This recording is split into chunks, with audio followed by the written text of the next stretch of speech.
ఏడాదికి 24 ఏకాదశులు వస్తాయి. ఈ 24 ఏకాదశుల్లో ప్రతిదీ పవిత్రమైందే. కానీ వీటిలో వైకుంఠ ఏకాదశి మాత్రం లేదు. ఎందుకంటే మిగతా 23 ఏకాదశులన్నీ చంద్రమానం ప్రకారం లెక్కిస్తే వైకుంఠ ఏకాదశిని మాత్రం సౌరమానం ప్రకారం లెక్కిస్తారు. సూర్యుడు ఉత్తరాయణానికి మారే ముందు వచ్చే ధనుర్మాస శుద్ధ ఏకాదశినే వైకుంఠ ఏకాదశి లేదా ముక్కోటి ఏకాదశి అని అంటారు. ఈ రోజున వైష్ణవాలయాలు అన్నీ భక్తకోటి జనంతో మారుమోగిపోతుంటాయి. ఈ ఒక్క ఏకాదశి 3 కోట్ల ఏకాదశులతో సమానమైన పవిత్రతను సంతరించుకుంటుందని చెబుతుంటారు. ఈ ముక్కోటి ఏకాదశి రోజే అమృతము, హాలాహలము రెండూ పుట్టాయి. ఈ రోజే శివుడు హాలాహలాన్ని తన కంఠంలో దాచుకున్నాడని మరియు మహాభారత యుద్ధంలో భగవద్గీతను శ్రీకృష్ణుడు అర్జునుడికి ఉపదేశించిన రోజు కూడా ఇదే అని అంటుంటారు. తిరుపతిలో కూడా ఈ రోజున వైకుంఠ ద్వారం పేరిట ఉన్న ప్రత్యేక ద్వారాన్ని తెరిచే ఉంచుతారు. అసలు మనం ఈ వైకుంఠ ఏకాదశి లేదా ముక్కోటి ఏకాదశిని ఎందుకు జరుపుకుంటున్నాం?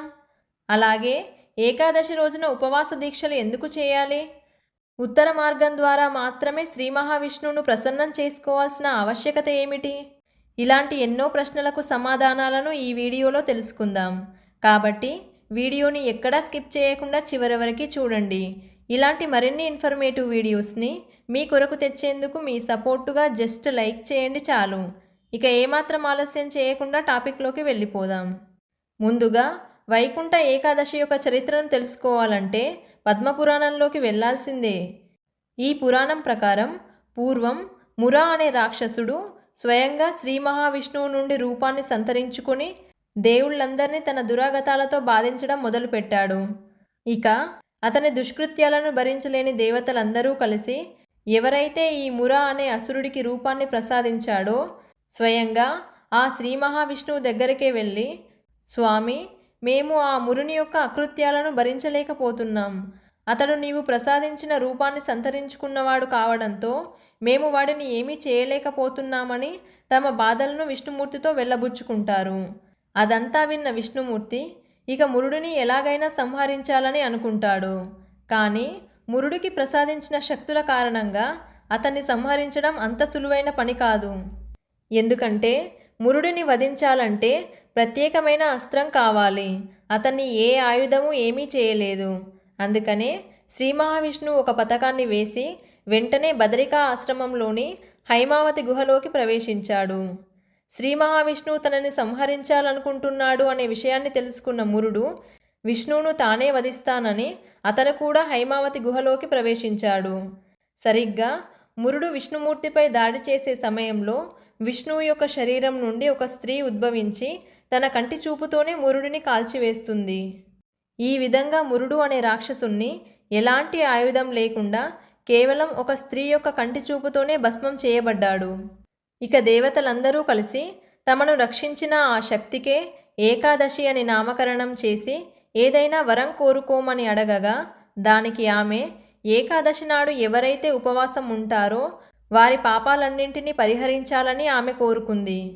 అంతేకాకుండా వైకుంఠ ఏకాదశి రోజు మురుడు బియ్యంలో దాక్కుంటాడని, అందుకే బియ్యంతో చేసిన ఏ పదార్థమూ తినకుండా ఉండాలని అంటారు. ఈ రోజున ఉపవాసం ఉంటే మిగతా 23 ఏకాదశులు ఉపవాసం ఉన్నట్టే అని విష్ణు పురాణం చెబుతుంది. వైకుంఠ వాకిళ్లు తెరుచుకునే పర్వదినమైన ముక్కోటి ఏకాదశి నాడు సాక్షాత్ ఆ శ్రీ మహావిష్ణువు గరుడ వాహనంపై 3 కోట్ల దేవతలతో ఈ భూలోకానికి వచ్చి భక్తులకు దర్శనమిస్తాడనే నమ్మకం. అందుకనే తిరుపతిలో కూడా ఈ రోజున వైకుంఠ ద్వారం పేరిట ఉన్న ప్రత్యేక ద్వారాన్ని తెరిచి ఉంచుతారు. కాబట్టే దీనికి ముక్కోటి ఏకాదశి అనే పేరు వచ్చిందని కూడా అంటుంటారు. మురా అంటే రాజసిక మరియు తామసిక గుణాలకు ప్రతీక. వీటిని ఉపవాస జాగరణ ద్వారా జయిస్తే సత్వగుణం లభించి తద్వారా ముక్తికి మార్గం ఏర్పడుతుందని అంటారు.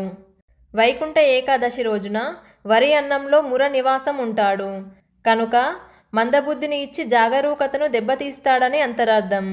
ఏకాదశి నాడు ఉపవాసం ఉండి తెల్లవారి ద్వాదశి నాడు అన్నదానం చేస్తారు. ఇకపోతే వైకుంఠ ఏకాదశి రోజున జాజి పూలతో అల్లిన దండను విష్ణుమూర్తికి సమర్పించినట్లయితే సర్వ పాపాలు తొలగిపోతాయని పురాణాలు చెబుతున్నాయి. అందుచేత జాజిమాలను విష్ణుమూర్తి పటానికి వేసి పాయసం, తీపి పదార్థాలు, ఆకుపచ్చని పండ్లను నైవేద్యంగా సమర్పించి మధ్యాహ్నం 12 గంటల లోపు పూజను పూర్తి చేయాలి. దీపారాధనకు ఎర్రటి ప్రమిదలను ఉపయోగించాలి లేదా పిండి ప్రమిదలను ఉపయోగించాలి. దీనికి సంబంధించిన వీడియో లింక్ని కింద డిస్క్రిప్షన్లో మరియు కమెంట్ సెక్షన్లో ఇస్తాను. ఇంట్రెస్ట్ ఉన్నవాళ్ళు ఒకసారి చెక్ చేయండి. ఇక ఇందులో వెలిగించే వత్తులు తామర వత్తులుగా మరియు వాటి సంఖ్య 5గా ఉండాలని, వీటిని కొబ్బరి నూనెతో వెలిగించాలని అంటారు. ఇవన్నీ చేయకపోయినా ఓం నమో నారాయణాయ అనే మంత్రాన్ని 108 సార్లు జపించినా మీరనుకున్న కార్యాలు దిగ్విజయంగా పూర్తవుతాయి. ఓపిక ఉండి అవకాశం ఉన్నవారు ఈ పూజను బ్రహ్మముహూర్త సమయంలో చేస్తే అత్యుత్తమ శుభ ఫలితాలు కలుగుతాయి. బ్రహ్మముహూర్త సమయం అంటే సూర్యోదయానికి 1 గంట 36 నిమిషాల ముందు నుండి మొదలై 48 నిమిషాలు ఉంటుంది. మీకు ఇంకా క్లియర్గా చెప్పాలంటే ఫర్ ఎగ్జాంపుల్ మీరు ఉండే ప్రదేశంలో సూర్యోదయం 6 గంటలకు అయిందనుకోండి. దాని ప్రకారం మీకు బ్రహ్మముహూర్త సమయం ఉదయం 4 గంటల 24 నిమిషాల నుండి 5 గంటల 12 నిమిషాల వరకు.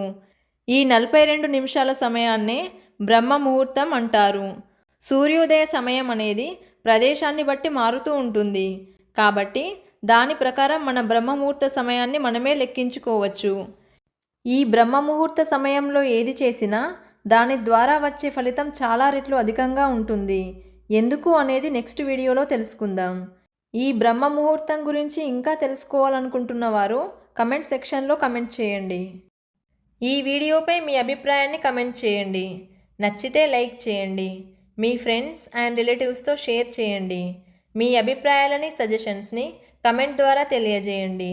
మీరు చేసే లైక్ అండ్ కమెంట్ వల్ల ఈ వీడియో మీలాంటి ఇంకొంతమందికి సజెస్ట్ అవుతుంది.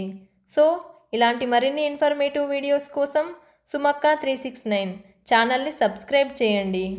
వీడియోని చివరి వరకు చూసిన మీ అందరికీ థ్యాంక్ యూ. నెక్స్ట్ వీడియోతో మళ్ళీ కలుద్దాం. జై హింద్.